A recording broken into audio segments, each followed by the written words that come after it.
Good morning, class! Now let's go to Applied Economics and do a quick preview of Quarter 1. The modules are with you, so you can read the modules. I want you to read them to enhance your reading skills, your vocabulary, and you have to learn how to read quickly, especially in English. So we're just gonna do bits and pieces of the lesson because I want you to, absorb it personally, self-learning, at the same time guided by the teacher. Okay, so let's start Quarter 1. This is just for Quarter 1. We'll have another session for Quarter 2. And what we're going to talk about is business environment, two types of analysis, SWOT analysis and Porter's 5 forces, and the impact of business, socioeconomic, community, and costs. Now, for first quarter, we're just going to talk about the business environment and two types of analysis, SWOT and Porter's 5 forces. Second grading would fall under the impact of business, socioeconomic, community, and costs. Okay, let's start. Now, business environment. When you talk about business environment, what comes to mind? What comes in your head? Okay, so business, negosyo, environment, things, factors that influences the business, things that are around the business that can, make the business profitable or make the business incur losses until it shuts down. Find out. Now here we have what we call the business environment chart. We have internal and we have external. And external has micro and macro. In an overview, internal is something that the company can control. It is something that the management can change, can, implement, and can remove. For example, let's pick one. Mission, vision, objectives. The company thinks of that, and the employees will follow. The company can change that, and the employees follow. So it is in the control of the company. Okay? Quality of human resources, of course. The company hires people that they believe is qualified for the job, so the company controls that. Right? External is something that the company does not control. And you can see here, micro is something to do in a smaller scale in the location. It's in your demographic area. Macro has something to do with a bigger scale, meaning it affects the whole country and it is something that you cannot control. Like for example, let's go to micro first. So customers, can you control customers? If they don't want to buy your product, all you can do is influence them or advertise, convince. But you cannot control their choice. You can what? Make them believe that they want to buy your product. See, so you cannot control them. Micro, because it's demographic, it's in a small area, it's specific to your target customers or market. Macro, for example, technological, okay? Of course, you cannot invent your own technology. You have to use technology that is in par globally. So the parts, the pieces, the type of technology that is current that will help your business, you don't invent that. It comes outside unless you have a specific technology for your specific product, then that's a different story. Okay, that can be internal environment. Okay, what about sociocultural? You cannot control sociocultural. Like if you're selling pork in Luzon, a lot of people may buy it, but if there are more Muslims in Luzon, then your product will not sell. So that's a factor, that's an environment that you cannot control because it's a belief. It's in society, a specific society, and what? It affects the business. So that's a big overview of the business environment. Just in the book, it says your internal environment you can control, just like we mentioned. External are beyond your control. Okay? Now here, you can see here, environmental scanning. Okay, think of one business establishment near you. You don't have to go out, or you can search the web. Search of a business environment. It's better if it is your business, right?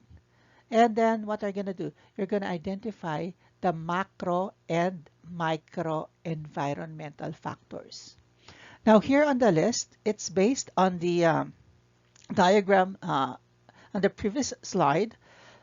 These are the things that influence your business. Okay. Now what are you going to put on those blank spaces? You're going to write there, how are they influencing your business? It can be negative, it can be positive. 2 sentences would do. Okay. So make it good. So how does the supplier influence you? Does it dictate you? Does it control the business? If it's your business, or if you chose a business like something in the mall, how does suppliers affect their business? Okay, but take note, you're going to define all of these factors, environment factors, with just one business establishment. So you have to pick a good one that can satisfy all the 10 factors. Okay, so I would suggest you can choose a big company. I don't want to mention any company because I don't want to advertise any company, but choose like a garment company, like a fast food company can be, or if you want local, you can still define it because there are information available. Carinderia near you, sari-sari store near you. Okay? So that's the end of business environment. Now let's go to SWOT analysis. SWOT analysis has something to do with how you want your business to survive. So we have defined 4 categories in order for your business to survive. And it's called analysis because you want to identify which is best for your company so that your investment will still grow and would last for years to come, right? Okay. So there are certain categories here we have to understand. SWOT evaluates companies' competitive position. Once you understand your competition, you will not try to plan to beat competition. Talunin sila. Yeah, that's why we do SWOT analysis. Okay. Now, searching. SWOT analysis also has to be accurate. Okay. You can run through the definition. I'm just giving an overview. It has to be accurate because it is your money. It is your business. You don't want to what? You don't want your investment to go down the drain. You want your business to succeed. Okay? So, your analysis, you don't lie. Like if you found out weaknesses in your business, so what are you going to do? You have to fix it. You don't say, oh, my business is strong, it's competitive, but it's not. It's your loss. So it says here, aside from all the things that are written in the module, it has to be accurate. Okay? Good. Now, here's how we can define the strengths and weaknesses in the 4-letter word SWOT. Strength, weakness, opportunities, and threats. Now, when we talk about strengths and weaknesses, these are internal, meaning, remember the definition on the first part of our activity, things that the managers or the company can control within itself. Okay, and there are certain suggestions here. There are 5 suggestions. You can add more to them, but they are just suggestions in the company that could possibly be the strength or the weakness of your company. Okay, so these 5 are neutral. Just look at them and identify, is this the strength of my company or is this the weakness of my company? And we're talking about internal factors. Okay, good. So the first one is financial resources such as money, source of funds for investment.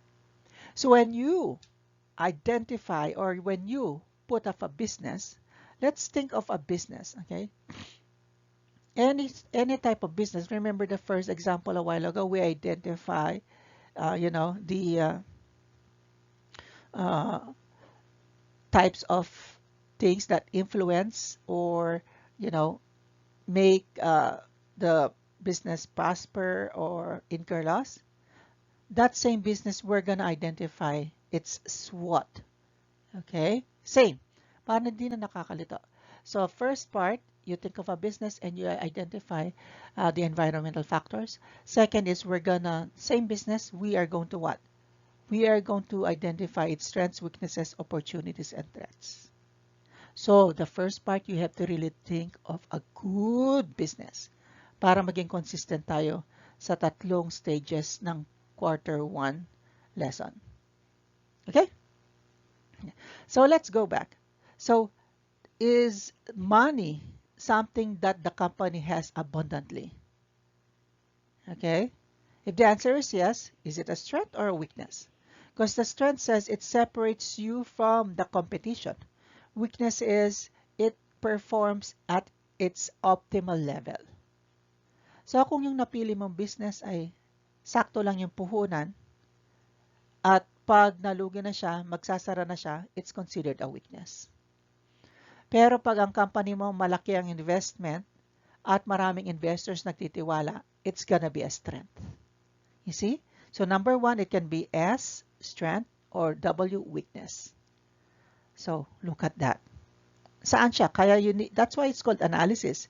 You have to understand the business, if how it works or how the money works inside the business, and then you can identify the S and the W. Okay? Good. What about the physical resources such as location, facilities, machinery, and equipment? Does it have good equipment or old equipment or no equipment at all? If it doesn't have equipment or if it's located in a poor, dirty place, is that a strength? Think about it. So and so on and so forth. Okay? So think of a business, the business in the first activity, and identify its strengths and weaknesses.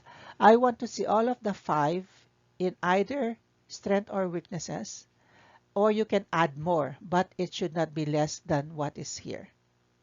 Okay? Good. Now, external factors, opportunities and threats. Same procedure. Opportunities are favorable external factors.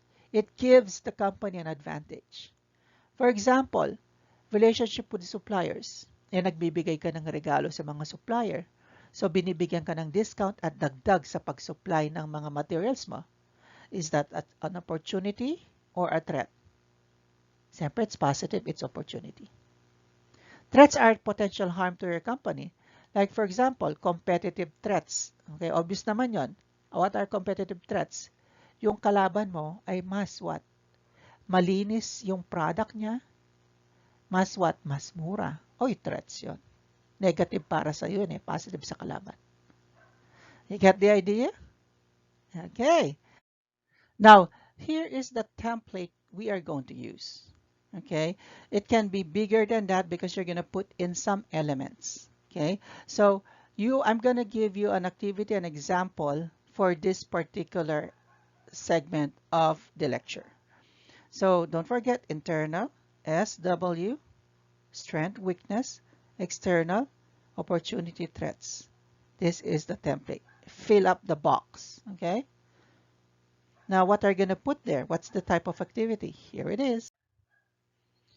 Identify if the following situations are under strengths, weaknesses, opportunities, and threats.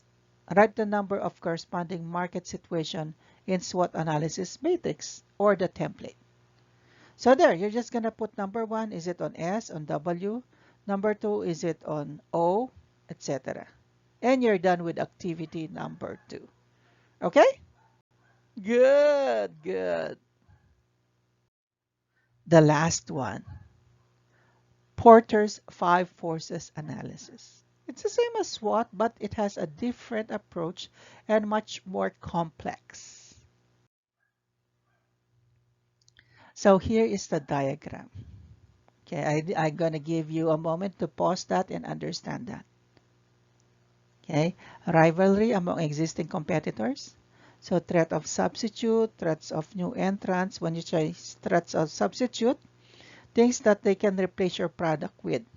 Like for example, toothpaste, substitute would be mouthwash or salt. Threat of new entrants, example, toothpaste.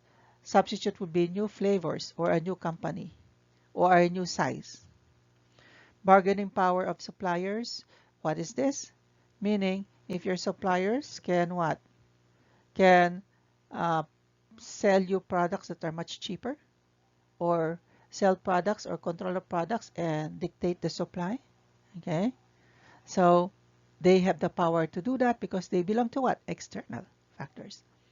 Bargaining power of buyers. Oh, these are the people who, oy, ano na lang, ta 10 piso na lang. Tawad ate. Yan. Okay? And at the bottom there, you can see what? The definitions. Rivalry among existing competitors. So number of competitors, dispute. These are self-explanatory. When you say number or rivalry of existing customers, how many ba ang kalaban mo? Okay? Ilan bang produkto ang mas maganda kaysa sa'yo? Okay? Ilan ba yung type of product na meron sila? Ikaw isa lang sila. Halimbawa, milk tea, isa lang yung sayong flavor sila, 10. Rivalry. Okay? Threat of a new entrants. Ano yung mga factors na yun? Gaya ng sabi ko kanina. Okay? Economic of scale, brand loyalty. Okay? And the rest are self-explanatory. Just browse through them. So this is what you call the Porter's 5 forces. Which are the 5 forces there? Rivalry among existing competitors. That's the one. First one. Bargaining power of suppliers. Number 2. Threat of substitute products. Number 3. Threat of new entrants. Number 4. And bargaining power of buyers. 5 forces. Things that will affect your business. Now, here's the activity, the last one, for quarter 1. Analyze if the following forces below are under suppliers, buyers, new entrants, substitute products, and intensity of rivalry. Write the number of the corresponding market forces in each boxes. Here's the template. So those are your choices. There. So isulat mo saan yung number 1, new entrants, intensify rivalry, etc. And you're done with this activity. Congratulations.